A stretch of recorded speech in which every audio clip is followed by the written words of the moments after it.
Hi students, welcome to NMK Telugu online classes. ఈ వీడియోలో 10 జూలైకి సంబంధించినటువంటి కరెంట్ అఫైర్స్ని డిస్కస్ చేద్దాం. దీనికన్నా ముందు ఆల్రెడీ 9వ తారీఖు కరెంట్ అఫైర్స్ వీడియో కూడా అప్లోడ్ చేసేసాను. ఎవరైనా చూడకపోతే చూడండి.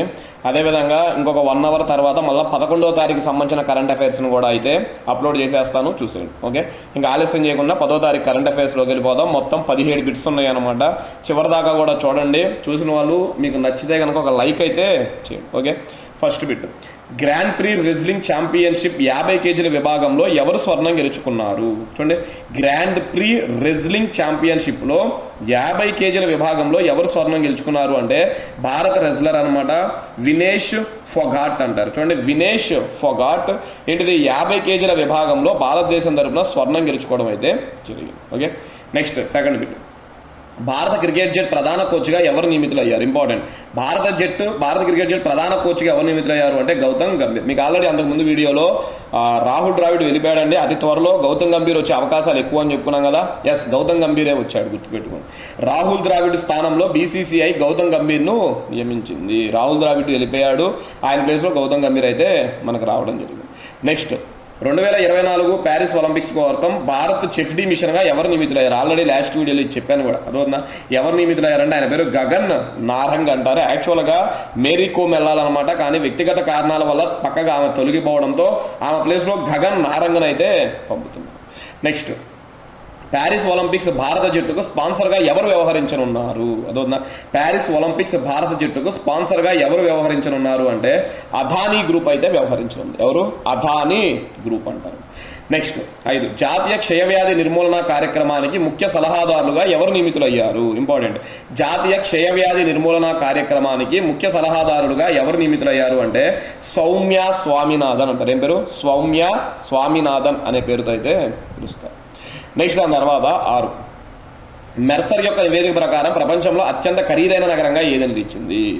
మెర్సర్ యొక్క నివేదిక ప్రకారం ప్రపంచంలో అత్యంత ఖరీదైన నగరం అనమాట. అదొన్నా ఏది నిలిచింది అంటే హాంకాంగ్ అంటారు. ఇది ప్రపంచంలోనే అత్యంత ఖరీదైన నగరం. హాంకాంగ్ తర్వాత 2వ ప్లేస్లో సింగపూర్ ఉంది. టాప్ 4 గుర్తుపెట్టుకోవాలి, సింగపూర్ ఉంది. 3వ ప్లేస్లో జ్యూరిచ్ అనమాట. జ్యూరిచ్ అంటే స్విట్జర్లాండ్ దేశంలో ఉంది. 4వ ప్లేస్లో జెనీవా అనేది కూడా స్విట్జర్లాండ్లో ఉంది. కాబట్టి ప్రపంచంలోనే అత్యంత ఖరీదైన నగరం ఏ నివేదిక? మెర్సర్ నివేదిక ప్రకారం ఏది అంటే హాంకాంగ్.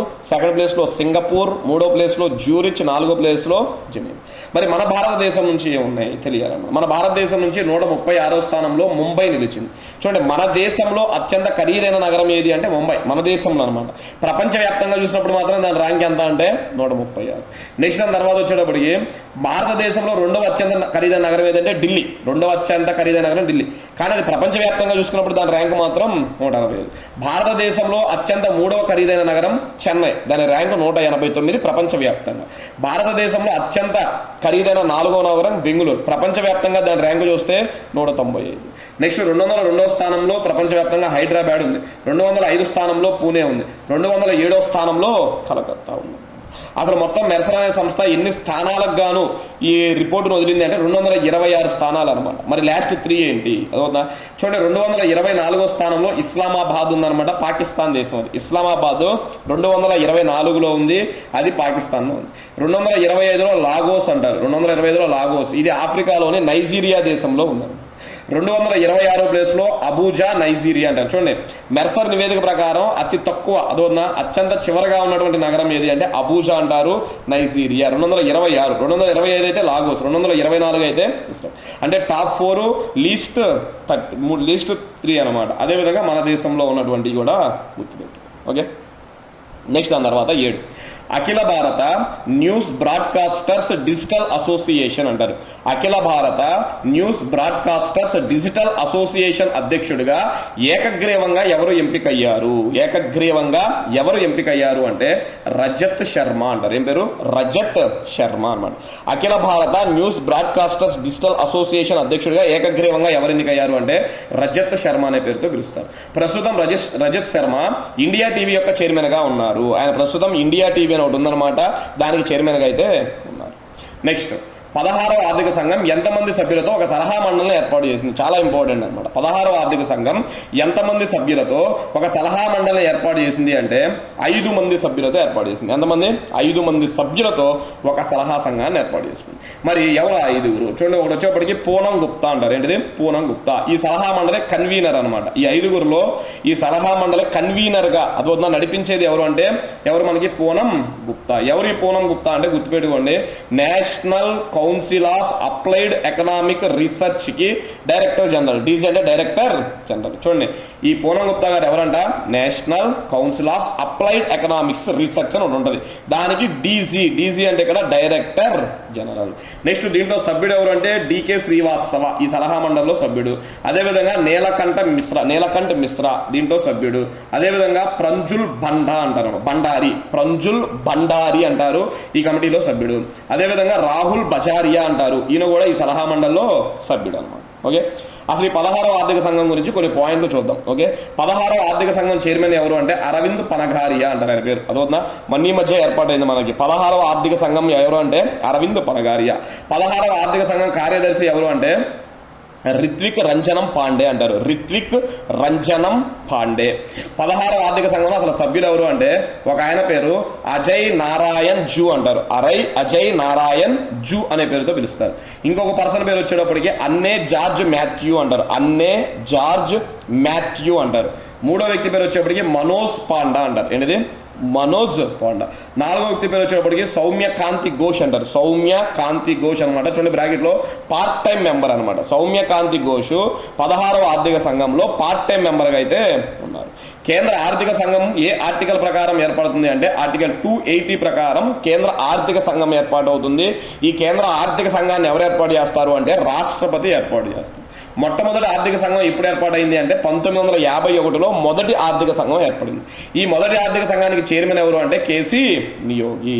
మొదటి ఆర్థిక సంఘం 1951లో ఏర్పడింది. దానికి చైర్మన్ ఎవరు అంటే కేసీ నియోగి.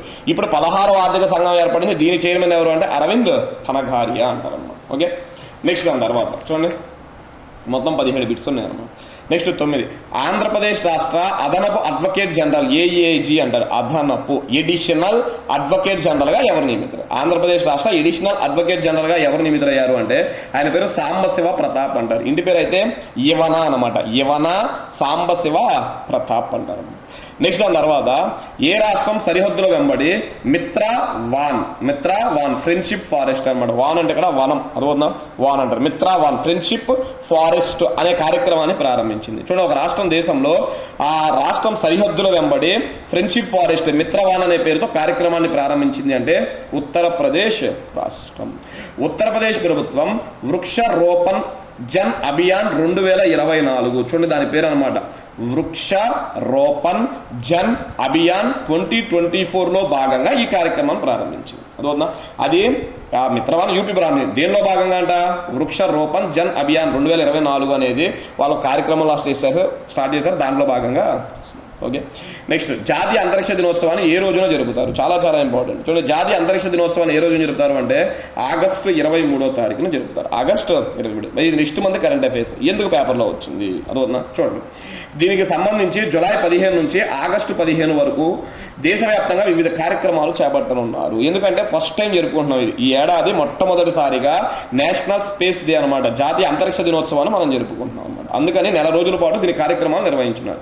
చంద్రయాన్ 3 చూడండి, లాస్ట్ ఇయర్ మనకి జూలై 14వ తారీఖు 2023 జూలై 14వ తారీఖున చంద్రయాన్ 3ని చంద్రుడి మీదకి దక్షిణ ధ్రువం మీదకి దిగేటట్టు చేశారు.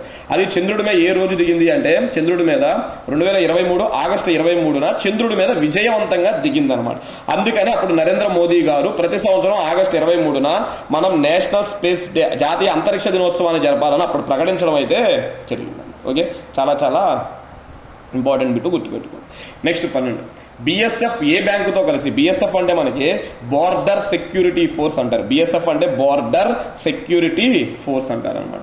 బిఎస్ఎఫ్ ఏ బ్యాంకుతో కలిసి శ్రీనగర్లో గ్రో విత్ ట్రీస్ అనమాట. చూడండి, గ్రో విత్ ట్రీస్ అంటే ఈ మొక్కలను పెంచే కార్యక్రమం అనమాట. అదవుతుందా? గ్రో విత్ ట్రీస్ అనే కార్యక్రమాన్ని ప్రారంభించింది అంటే ఎస్బీఐ. చూడండి, బిఎస్ఎఫ్ ఏ బ్యాంకుతో కలిసి శ్రీనగర్లో గ్రో విత్ ట్రీస్ అనే కార్యక్రమాన్ని నిర్వహించింది అంటే ఎస్బీఐతో కలిసి గుర్తుపెట్టుకోండి. ఓకే.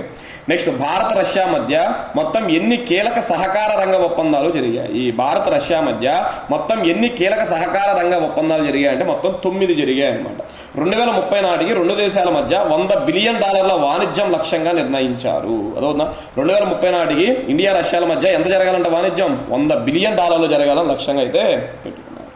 నెక్స్ట్ దాని తర్వాత వచ్చేటప్పటికి 14 చూడండి, 10వ బ్రిక్స్ పార్లమెంటరీ ఫోరం సదస్సు ఎక్కడ జరగనుంది? అదవునా, 10వ బ్రిక్స్ పార్లమెంటరీ ఫోరం సదస్సు ఎక్కడ జరగనుంది అంటే సెయింట్ పీటర్స్బర్గ్ అనమాట. సెయింట్ పీటర్స్బర్గ్ ఇది ఏ దేశంలో ఉంది అంటే రష్యాలో ఉందన్నమాట. ఎక్కడ? రష్యా. ఈ సదస్సుకు హాజరయ్యే భారత బృందానికి ప్రతినిధిగా లోక్సభ స్పీకర్ ఓం బిర్లా నాయకత్వం వహించనున్నారు. ఈ సదస్సుకి హాజరయ్యే భారత బృందానికి ప్రతినిధిగా లోక్సభ స్పీకర్ ఓం బిర్లా నాయకత్వం అయితే వహించనున్నారు. నెక్స్ట్, మరణించిన ధాల్ ఖల్సా. చూడండి, ధాల్ ఖల్సా సిక్కులకు సంబంధించిన మరణించిన ధాల్ ఖల్సా వ్యవస్థాపకుడు ఎవరు? ఈ ధాల్ ఖల్సా వ్యవస్థాపకుడు మరణించాడంటే ఆయన పేరు గజిందర్ సింగ్ ఖల్సా అంటారు. చూడండి, గజిందర్ సింగ్ ఖల్సా ఈయన మరణించాడు. ఈయన ఇంపార్టెంట్. ఎందుకు ఇంపార్టెంట్? ఈయన 1981లో ఢిల్లీ నుంచి శ్రీనగర్కు బయలుదేరిన ఇండియన్ ఎయిర్లైన్స్ ఫ్లైట్ IC-423ని హైజాక్ చేశాడు. చూడండి, అప్పట్లో ఒక విమానాన్ని హైజాక్ చేశారంట. ఇప్పుడు 1981 ఎక్కడి నుంచి ఎక్కడికి వెళ్తున్నది? ఢిల్లీ నుంచి శ్రీనగర్కి వెళ్తుంది. దాని పేరు ఇండియన్ ఎయిర్లైన్స్ అనమాట. అదొక ఇండియన్ ఎయిర్లైన్స్కి సంబంధించిన విమానం పేరు IC-423ని హైజాక్ చేశాడు. 1981 నుంచి 1994 వరకు ఈయన జైల్లోనే ఉన్నాడు. చూడండి, 1981 నుంచి 94 వరకు ఆల్మోస్ట్ 13 సంవత్సరాల పాటు ఈయన జైల్లోనే ఉన్నాడు. ఆయన ఇప్పుడు మరణించడం అయితే జరిగిందనమాట. ఓకే. నెక్స్ట్ దాని తర్వాత తీసుకున్నట్లయితే ఇంక 2 బిట్స్. 16 చూడండి, ఉత్కర్ష్ స్మాల్ ఫైనాన్స్ బ్యాంక్ అంటారు. ఉత్కర్ష్ అనమాట, UTKARSH. Utkarsh small finance bank యొక్క MD అండ్ CEOగా తిరిగి ఎవరిని నియమించారు అంటే గోవింద్ సింగ్. ఆల్రెడీ ఆయనే మళ్ళీ ఇప్పుడు ఏంటిది MD అండ్ CEOగా, MD అంటే మేనేజింగ్ డైరెక్టర్, CEO అంటే చీఫ్ ఎగ్జిక్యూటివ్ ఆఫీసర్గా ఎవరిని నియమించారు అంటే గోవింద్ సింగ్ అంటారు. ఓకే. నెక్స్ట్ దాని తర్వాత 17 లాస్ట్ బిట్ అనమాట. వెస్ట్ బెంగాల్లో VC సెలక్షన్ కమిటీ. VC అంటే ఇక్కడ వైస్ ఛాన్సలర్ అంటారు. అదొక వైస్ ఛాన్సలర్. యూనివర్సిటీలకి ఛాన్సలర్ ఉంటాడు, వైస్ ఛాన్సలర్ ఉంటాడు అనమాట. వెస్ట్ బెంగాల్లో వైస్ ఛాన్సలర్ సెలక్షన్ కమిటీ చీఫ్గా నియమితులైన సుప్రీంకోర్టు మాజీ ప్రధాన న్యాయమూర్తి ఎవరు అంటే ఆయన పేరు ఉదయ్ ఉమేష్ లలిత్ అనమాట. ఉదయ్ ఉమేష్ లలిత్. ఈయన సుప్రీంకోర్టు మాజీ ప్రధాన న్యాయమూర్తిగా పనిచేశాడు. సుప్రీంకోర్టు మాజీ ప్రధాన న్యాయమూర్తి. ఇప్పుడు ఈయన ఒక కమిటీకి చైర్మన్గా ఎన్నికాడు. ఏ కమిటీ? వెస్ట్ బెంగాల్లో VC selection committee, vice chancellor selection కమిటీకి చైర్మన్గా అయితే నియమితున్నారు. వెస్ట్ బెంగాల్ ప్రభుత్వ విశ్వవిద్యాలయాలకు వైస్ ఛాన్సలర్ను నియమించే సర్చ్ అండ్ సెలక్షన్ కమిటీ చైర్మన్గా ఉదయ్ ఉమేష్ లలిత్ అయితే నియమితులయ్యారు. ఓకే. ఇవి స్టూడెంట్స్ మనకి 10వ తారీఖుకి సంబంధించినటువంటి ప్రధానమైన కరెంట్ అఫైర్స్. ఓకే. 11 కూడా అయిపోయినాయి. నెక్స్ట్ ఇంకొక 1 అవర్ లోపే ఖచ్చితంగా 11వ తారీఖు వీడియోను కూడా అప్లోడ్ చేస్తా. ఇవాళ మొత్తము కూడా మిస్ అయిన ప్రతి కరెంట్ అఫైర్స్ని కూడా మీకైతే కవర్ చేసుకుంటా వెళ్తా. ఓకే. Thank you.